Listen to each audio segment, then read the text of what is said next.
welcome to this episode of Uncovered, the Pittsburgh Steelers edition, brought to you by the Undroppables. My name is Jake Besong, aka Beezy. You can find me on Twitter over at chef_JBeezy on X. I will be your host this evening. I'm excited to get back onto the mic, especially with this amazing football team that we all know and love. I got my terrible towel ready. We're going to light it up today. And I am joined by a fellow Steelers fanatic. He's going to be doing the pod with me. He already did the first one, which he did kind of broke down Arthur Smith a little bit, but did a phenomenal job. And I'm excited to have him on board. So welcome, Marcus Gailey. Gailey, close enough. Gailey, okay, I got you. Beezy, yeah, go ahead. Pleasure to meet you. Sorry, I'll play your MD Gailey on Twitter. Look down below at our nameplates there. And you are, I believe, the only other Steelers fan in the whole Undroppables network. So it's pretty fitting that we linked the show together, huh? I'm pretty sure I am, man.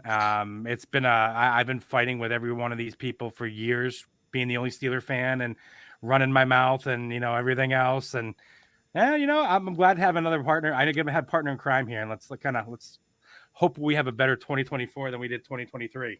Yeah, I mean, we'll see. I'm not super positive, but if they, make some moves, maybe if they listen to some of the things we say on this podcast, they could have a better 2024. So we'll see. We got to have an in over here, right? So if we get this out there, someone's going to look at it. Someone's going to say, okay, these guys know what they're talking about, and they're going to say, all right, we got to roll with this. So let's have some fun with it. I'm excited. For those who don't know me, I know, Marcus, you kind of introduced yourself last week. I'm one of the original OGs for the Undroppables. I've been around for a long time on Twitter. I did change my name on there, the chef of the Undroppables. Just, doing some content and coming back, and I'm excited to be here. So let's get it, my brother. Let's get it. Before we get into some Steelers talk, though, let me read you a little bit about our favorite sponsor and our favorite way to play fantasy football. Shout out Underdog. Never stops. It's the easiest way to play fantasy football.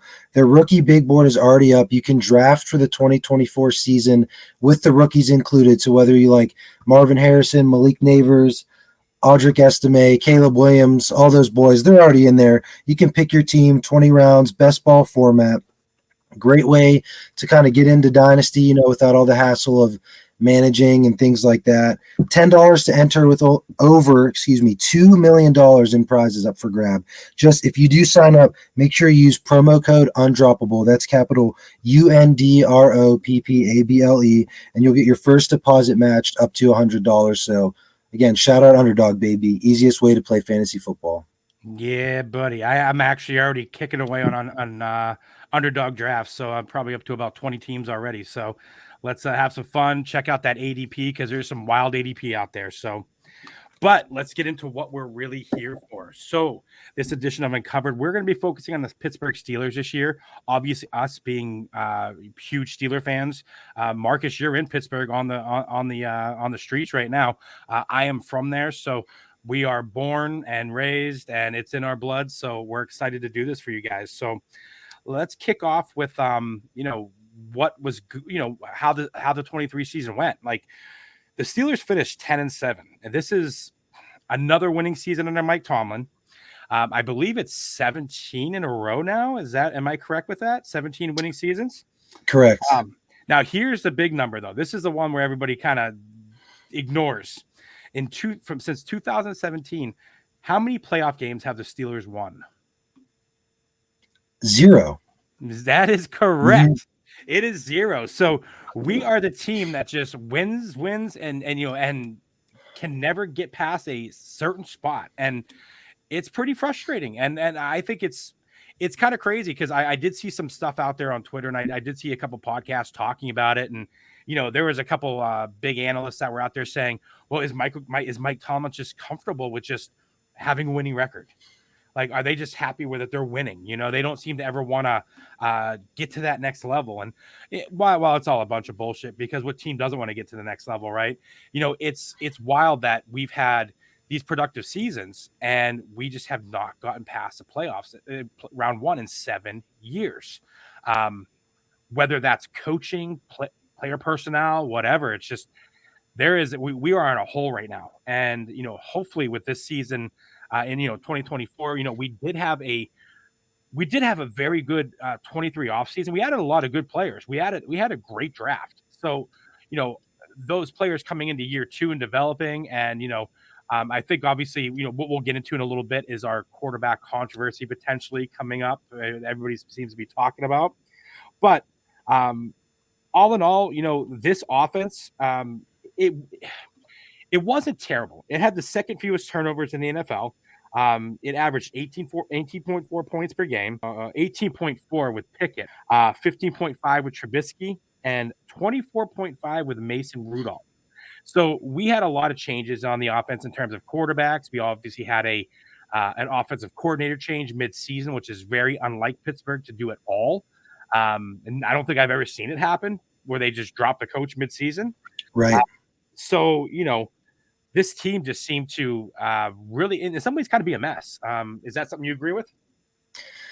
Yeah, I talked about this a little bit on last week's show. A lot of it has to do with the quarterback position, and I think whatever plan they had or didn't have as a Ben successor was kind of thrown out the window.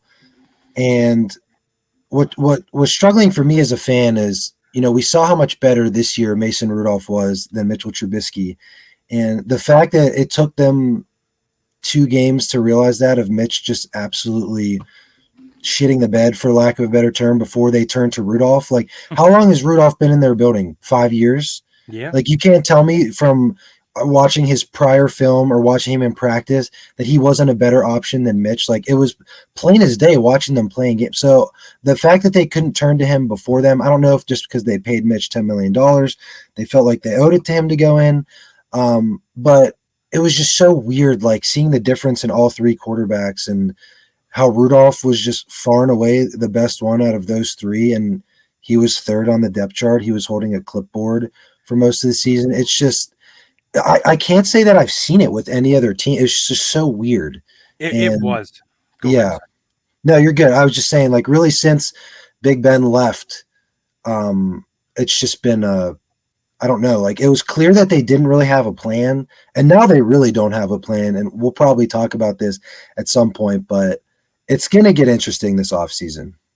Yeah, I agree with you, man. And we just say it just like the offensive coordinator, Matt Canada. I really think he did a number on this team. Like, the players just did not like him. We saw multiple clips of players kind of throwing shade his way.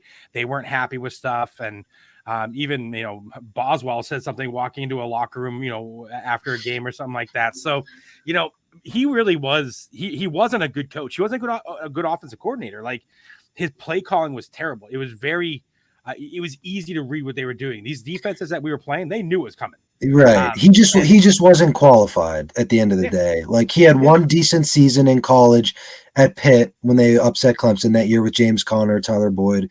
He got fired from LSU, got fired from Maryland. Like, and then he made that jump and he somehow landed an OC job in the pros after flaming out at a few calls. It was never going to work. And that was pretty evident in his, I think, like 40 some odd games as a play caller. It wasn't meant to be. Yeah. And now we go out and we hire the fantasy devil, the person that everybody hates in fantasy football, Arthur Smith, to run our offense. I think there's controversy around that still too. Like, what's Pittsburgh doing? And it'll be interesting because I think as we kind of dive more into this series and we start to go at some different things, Arthur Smith is very interesting to me as an offensive coordinator, and I think he could really bring some stability to this offense. So we'll kind of get into that more as we go. But last year, we ended up having one hell of a draft, and I think a lot of analysts and a lot of people were just kind of like shocked by how well Pittsburgh did. So, as we look into like 2024. We've got 7 draft picks. We've got pick 20, 51, 84, 119, 120, 196, and 238. So we essentially have 2 fourth rounders this year. So where do you think Pittsburgh needs to improve a little bit this year? What's your calls on that? So I'll tell you some position of needs, and then I'll tell you what I would do and why. So they need offensive line, defensive line. They'll have to add to the linebacker room, inside linebacker, that is. Yep. Wide receiver and defensive back. Those are my main needs because I don't think they're gonna spend another pick on a quarterback, at least high. They might try to adjust that in free agency if they go that route. But so let's just say the last 10 years, let's look at this. Positions that they've drafted well. I have written down here. Wide receiver, Antonio Brown, Juju Smith-Schuster, Deontay Johnson, George Pickens. They've hit on a lot of those picks. Offensive line, David DeCastro, Marquise Pouncey, Marcus Gilbert, Broderick Jones. They draft offensive line well. And defensive line, Cam Hayward, Keanu Benton, Stephon Tuitt, like Javon Hargrave. Like those are position groups that they draft well. I would love to see them go that route in the draft. Some positions they don't draft well. Defensive back, Artie Burns, Sean Davis. Who else did I put down here? Terrell Edmonds, Shamarko Tom. The list goes on and on. Inside linebacker, Devin Bush, Buddy Johnson. Just people that they whiff on in the draft. Mm-hmm. On the flip side, positions that they add well in free agency or have added well, linebacker. Look at the group this year. Landon Roberts. Quan Alexander was playing well. Cole Holcomb was playing well, all prior to injury. Defensive back, Joe Hayden we saw come in. Minka Fitzpatrick they went out and traded for. DeMonte Casey was a starter. Levi Wallace was a starter. He had his ups and downs, but I think his first year at the team he had 4 interceptions. So I feel much more confident with them going after those two position groups in free agency rather than drafting because we've seen them whiff time and time again at those two positions where we know they draft the trenches and receiver well. So in free agency, if they can address some of those holes at linebacker and defensive back, that'll free up some of those picks for offensive, defensive line. And then I do believe they're going to add another receiver as well. Oh, adding receiver is always a thing with Pittsburgh. They're going to do it. I've always said you got to take notice when Pittsburgh drafts a wide receiver. Like, we don't miss often. I mean, I think one of the ones that always pops into my mind is Limas Swede was kind of like the last one. Oh, who's the kid we drafted with the Rudolph? James Washington. He was another one, which even still, he was sort of fantasy relevant here and there with Pittsburgh and then a little bit, in other spots, but never really came through. But we've got the knack for hitting them late too. Like Antonio Brown, I believe, was a 6th rounder. Hines Ward was a late round pick. And, Antoine Randall L and all these awesome guys, man. Like I got posters everywhere with all of them up here. So, but I do like the breakdown. Offensive line, I think, is definitely a need. I think they need to upgrade that center position. Yes, that's been a position that's been kind of the center is your anchor. We've been lucky with Marquise Pouncey, and we had Dermontti Dawson back in the days. We had these Mike Webster, dude. Like it's like you look at these centers and they're so athletic. Like these guys were pulling. Before a guard would pull on most of these plays, they were snapping and running around the end and just taking out people on the second level before anybody else was getting there. Like we've missed that. We've missed that athletic center, that nastiness, because Pouncey was a freaking like machine. Machine. And then when you got the Castro right beside him and all that stuff, like that was just a unit that just intimidated people. That's missing. So I think they could definitely use some upgrades. It would be good to get another tackle. Maybe if we can get Broderick over to the left side and you get a tackle on the right side, and a center would probably be a good piece. Maybe even a guard or something. It depends on who falls. Defensive back's my next position. I think they need a corner opposite Joey Porter, and I do think that they can look at the safety position opposite Minka as well. Minka's a great safety. He does have some traits like Polamalu, where he's just kind of like this explosive playmaker. You can move him all over the field, but they haven't been able to do that. And I think one of the biggest reasons why is because they don't have another safety. Like Polamalu had Ryan Clark.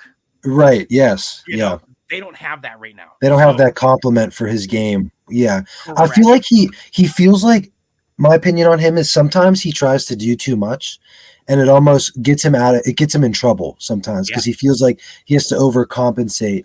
Whether that's a trust thing or, he's played next to a number of different guys just due to injury and whatnot as well. But I think last year, especially, he didn't have his best season. I don't think he had a pick. I think he was battling injury as well, but he was trying to do too much, in my opinion. And I think some of that is when you're not confident with who you're playing next to, you tend to try to overextend your responsibilities a little bit.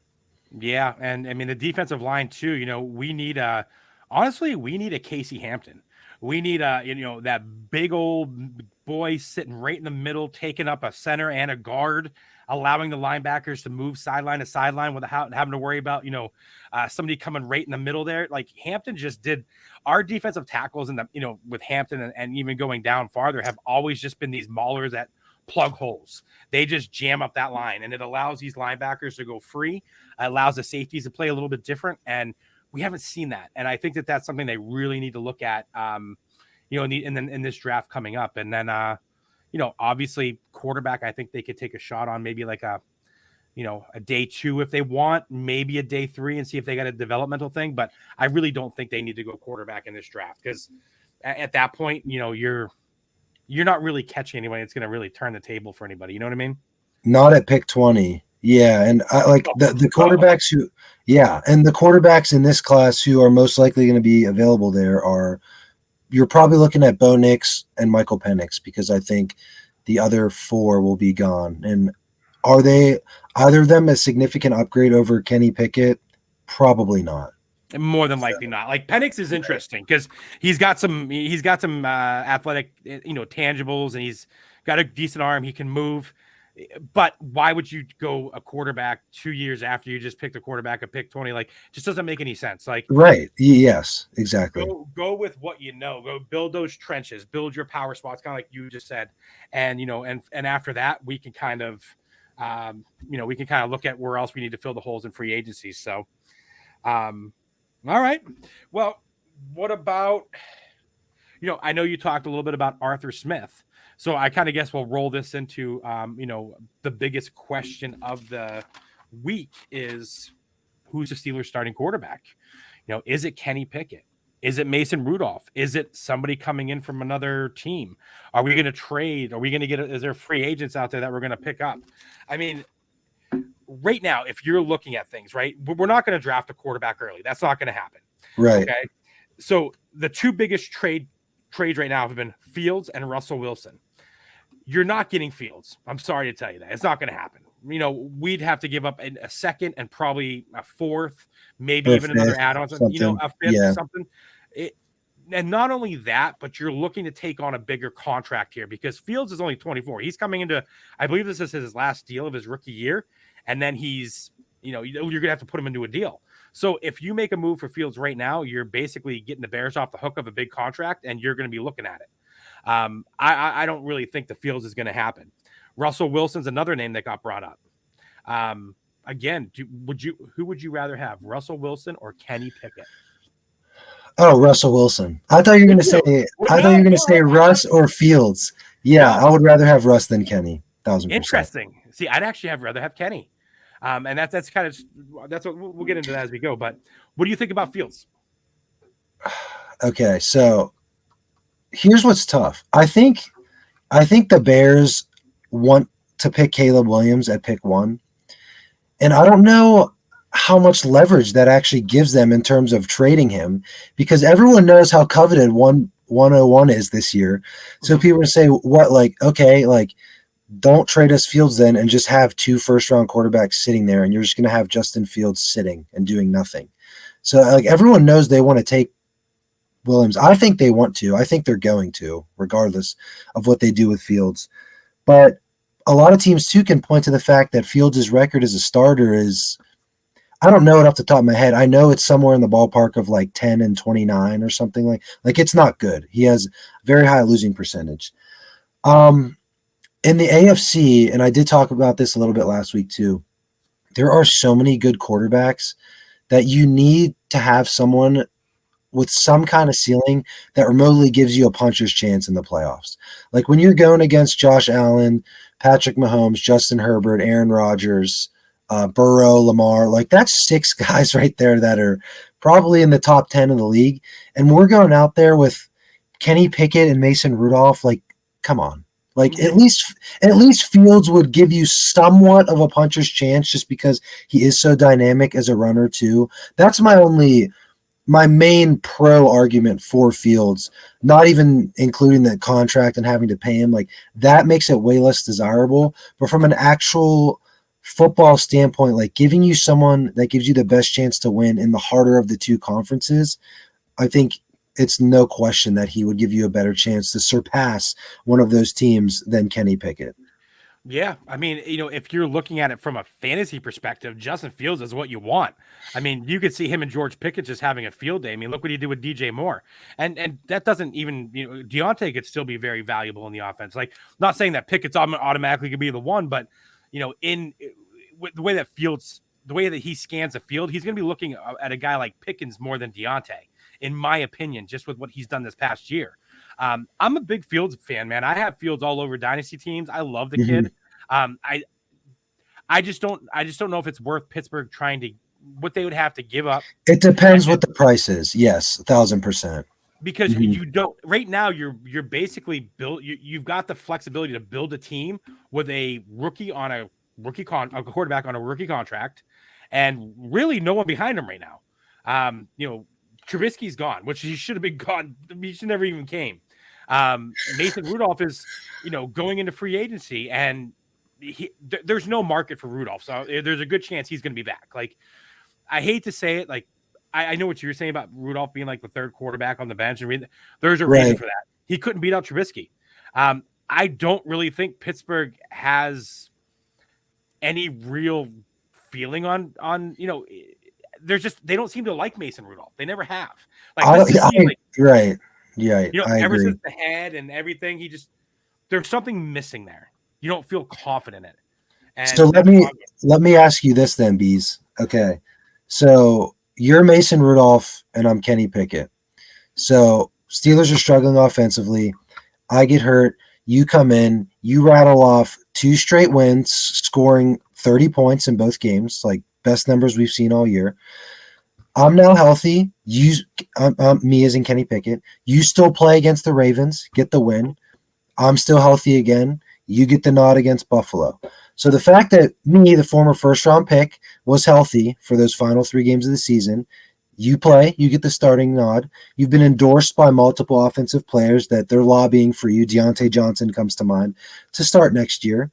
And you come in and they say, hey, it's Kenny's job. Like, you're going to be the backup again.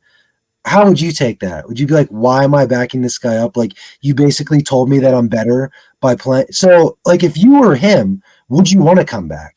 No, I wouldn't, because, again, too, there's got to be a market for somebody. And I don't think he's got a market out there. I don't see it. He's never been he had these last few games where he just kind of went off and lit up an offense. That offense was so dead that just us seeing a 50-yard pass was like, it was like Christmas. Yeah, So right. Within that, like, we have just been in this zone where our offense has, what was it? It's been, what was it? It was like 25 games or something like that where we hadn't gone over 400 yards of offense with Matt Canada. It might have been long. I don't think he ever did. I think it was like 40 he never games. Did. Right. I mean, it was so long since we've seen any kind of offensive like burst that everybody was just so excited. They're just like, it's Rudolph. Look at him, dude. Look at, and yeah, dude, he was dropping dimes to George Pickens. Like, just throw it to Pickens, and Pickens was making some plays, dude. Like, right. But it still doesn't. I just do not think Mason Rudolph, one, is this all of a sudden just going to come out and be a good quarterback. I think he just hit the right time. He had some confidence going in. He had some swagger going in. He knew he was going into free agency. Of course, he's going to try to freaking hum it deep and see what he can get. He also had nothing to lose, too. He was the third option that they threw in. He's like, all right, I'm just going to wing this bad boy all over the field and give my playmakers a chance. Yeah. He's like, yeah, dude, that's fine, So, if Mason Rudolph walks, I mean, obviously we're going to need to bring in a body here. So the free agent quarterbacks, like right now, we've already talked a little bit about Fields. We talked a little bit about Russell. Free agent quarterbacks, Kirk Cousins, Baker Mayfield, Gardner Minshew, Ryan Tannehill, Jacoby Brissett, our boy Josh Dobbs from back in the day. I mean, we had Dobbs sitting on our roster before. So yeah, we did. Flacco, Jameis Winston, obviously Mason Rudolph, and Drew Lock. So there's kind of like your best quarterbacks that are going to be available. You have any interest in anyone in particular? Baker would be intriguing, but he's going to get a big contract with Tampa Bay, I believe. Kirk is. I don't think that they're going to go after him, though he would be a considerable upgrade in my opinion. He's absolutely balled out the last few years. Tannehill is a backup solely because he's played with Arthur Smith. Sure, Mitch is gone and Rudolph might be gone too. So you're going to have to fill the room with somebody. He's going to be cheap. He's old. He's not that good anymore, but he does have experience with the offensive scheme. And I do believe there would be worse options to have as a backup quarterback. But the other guys probably not. I'd probably take Kenny over the Minshews, the Brissetts of the world, just because he has been here for 2 years. He does have a rapport with some of the pass catching options. And yeah. So I would say that those couple guys. Yep. I'm with you. Cousins is the prize. If you get Kirk Cousins, that offense is going to take a huge leap forward because Cousins just balls. I mean, he just knows how to play. But you're also going to be paying some mondo bucks because, as we know with Kirk Cousins, the dude just collects checks. Like, that's his thing. He's been getting paid for years, and I'm pretty sure he was a 7th-round draft pick, if I'm not mistaken. He was a late-round pick. He might have been. Maybe, yeah. Was it 7th? It's either 4th. It might have been. I think it's 4th. I think it was 4th. I believe so. Either way, good for him for being where he's at because he's made millions and millions of dollars of just not having a shot in his career to this. Mayfield, you're right. He's going big. But remember Baker Mayfield, because that's going to come back around again and like probably in a few minutes. Tannehill, that is, I think, the best signing we could possibly do. Not just because he's with Arthur Smith, but if a lot there's a split in Pittsburgh, right? We're watching a lot of the sports writers for Pittsburgh, and some are saying the Steelers are going to roll with Kenny Pickett for 2024. They're going to see what he's got for year 3. Let's get it done. If that's the case, they need to bring in somebody that can help mentor him through this new offensive coordinator change. And who better than Ryan Tannehill? Tannehill was basically left for dead in Miami. He came over to Tennessee, and everybody was like, okay, cool move, Ryan Tannehill. That's great. And under Arthur Smith, he had 2 of his best seasons. I mean, he made a Pro Bowl, and he got them to the AFC Championship game. He resurrected his career for a little bit. And then now now that Arthur Smith is gone, he's on the downhill. That's probably more to age than anything because he was an older quarterback anyways. But that offense they were running in Tennessee was very quarterback friendly for him. And, Arthur Smith knows how to play to it. Like, so here's the thing with Arthur Smith, right? You've got Ryan Tannehill, who he made look like a Pro Bowler. He utilized what he was good at.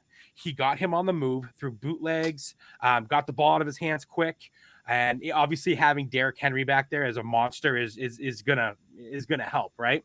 Now in Atlanta, he had Desmond Ridder, and Ridder and Mariota really did not do well. Now Desmond Ridder, he was a turnover king. That guy could not hold on to a football to save his life. So you've got 2 things: Tannehill becomes a Pro Bowler. Then you go to Atlanta and you have no quarterback for the whatever it was 3 years he was there, and now you're coming to Pittsburgh, and now here you are. You've got Kenny Pickett. I think that Arthur Smith can get Kenny Pickett to be at a Ryan Tannehill level that he had him in Tennessee.